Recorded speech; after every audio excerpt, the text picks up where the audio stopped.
Mucho gusto a Yuriria Rodríguez Castro, especialista en materia de seguridad y doctor en ciencias penales, con quien ya hemos platicado en otras ocasiones. Yuriria, qué gusto saludarte nuevamente. Omar, qué gusto, al contrario, el gusto es mío, a tus órdenes. Pues vaya dato, ¿no? El que se dio a conocer, que además vale la pena subrayar, Yuriria, que es un dato que no proviene de los medios, no proviene No, o sea, proviene de la Sedena, ¿no? Que lo haya obtenido el grupo de hackers, Guacamaya, bueno, es otra cosa, pero es información que tenía en los escritorios de la Sedena y eso refleja, pues, cómo estamos. además que no es psicosis, porque efectivamente estás hablando de datos duros que Sí. provienen de la Sedena, Omar.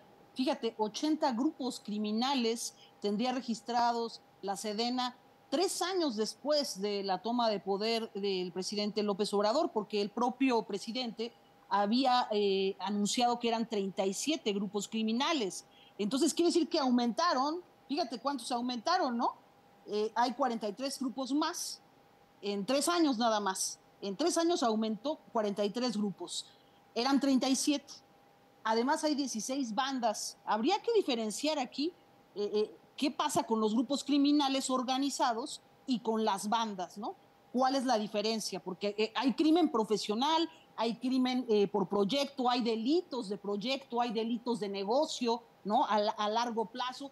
Pero bueno, lo que sí nos dice estas cifras, que el 72% del territorio ocupado está ocupado por el crimen organizado. Y no solo eso, quiere decir que 7 de cada 10 territorios dentro de México también están controlados por el crimen organizado y que ya no se limita a las zonas rurales, que está en las zonas urbanas, que convive con la gente y que cada vez más gente también se adhiere a los grupos criminales.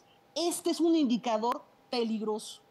Tenemos Claro. más crimen organizado, tenemos más venta de drogas y va a haber más consumo por consecuencia. Así que este asunto de los intoxicados va a pasar a un tema secundario cuando veamos crecer también el número de consumidores de drogas. Claro, y una de las realidades que sigue preocupando es que no se está haciendo mucho por las policías municipales. Hoy, hace unos momentos, daba precisamente pues este dato de que asesinaron a un jefe de una policía municipal en un estado de nuestro país, que bueno, como ese ha habido muchos casos y que eso también forma parte de algo que se está descobijando por darle mayor presencia al ejército en las calles. Definitivamente. Y además el ejército, como te dije, tiene ciertas cualidades específicas para trabajar en zonas que no son urbanas, el trabajo táctico y estratégico. Pero hoy por hoy, este es un problema de ciudades. El crimen organizado ya está en las ciudades. Fíjate que un autor historiador famoso que se llama Eric Hobsbawm decía que los delincuentes se dejaban ver solo en las zonas rurales, ¿no? Se hacían amigos de la comunidad y se cobijaban. Bueno, ahora ya no. Estas cifras sí nos dicen que el crimen organizado está a la vista de la gente. Entonces, esto sí es preocupante y el presidente tendría que entonces desmentirse a sí mismo de lo que dijo en el año 2019, cuando había dicho que había solo 37 grupos criminales operando en todo el país. Hoy tenemos registro, pues, de que al menos ya son muchos más de los que él decía. Y que en tres años, más se duplicó o más que eso la cifra que él nos daba. Entonces sí se me hace preocupante. Y lo que viene, Omar, el tema del consumo. Te quiero decir que ustedes tienen una gran colaboradora ahí en el programa, en Financiero, además de todos ustedes que son maravillosos. Por supuesto, tú, me encanta tu trabajo.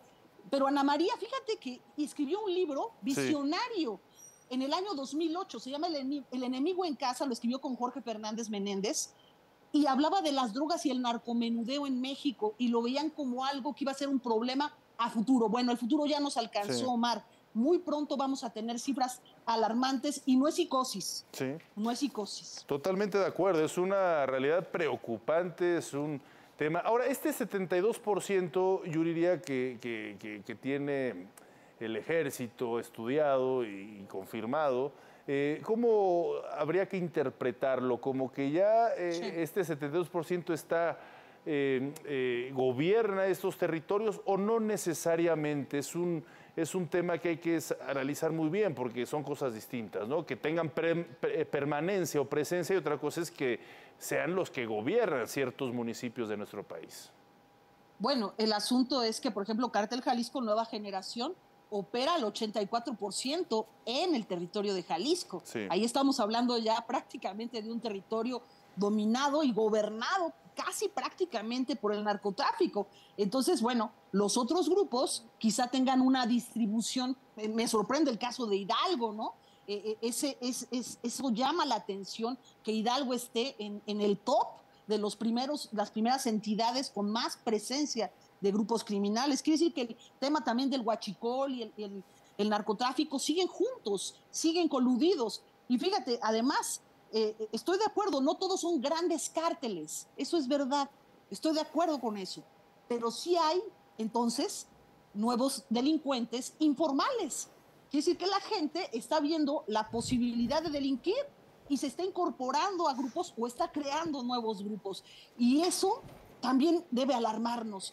Más allá de temas de psicosis, hay que alarmarse para poder tomar ciertas medidas preventivas antes de que esto estalle. Porque de verdad, con estas cifras no hay manera de avanzar en materia de seguridad ni con el ejército. ¿Y qué opinas de lo que declaró el secretario de Gobernación respecto a que pues, posiciona políticamente los problemas donde los estados son gobernados por la oposición? Me parece una pésima carta y jugada políticamente en un error de contexto, porque en este momento más que nunca necesitamos que las autoridades en los gobiernos, sobre todo el secretario de Gobernación, asuma la responsabilidad nacional de todo el Estado y hable en nombre de todo México. No puede estar hablando en nombre de algunas entidades nada más. Él es responsable del territorio nacional. Si no, bueno, que se vaya a trabajar solamente al área que él considere que... Pues sí, es que me parece lamentable que diga, ya renunciamos, ya, estos estados están perdidos. Bueno. Está buscando sectorizar, ¿no? Y eso es preocupante. Bueno, entonces, ¿qué vamos a hacer? ¿Que se independicen estos estados? No se puede. Necesitamos rescatar esos estados. Bien, pues te agradezco mucho, como siempre, Yuriria Rodríguez. Te mando un fuerte abrazo. Omar, al contrario, gracias a ti, a todo tu auditorio. Hasta pronto. Luego.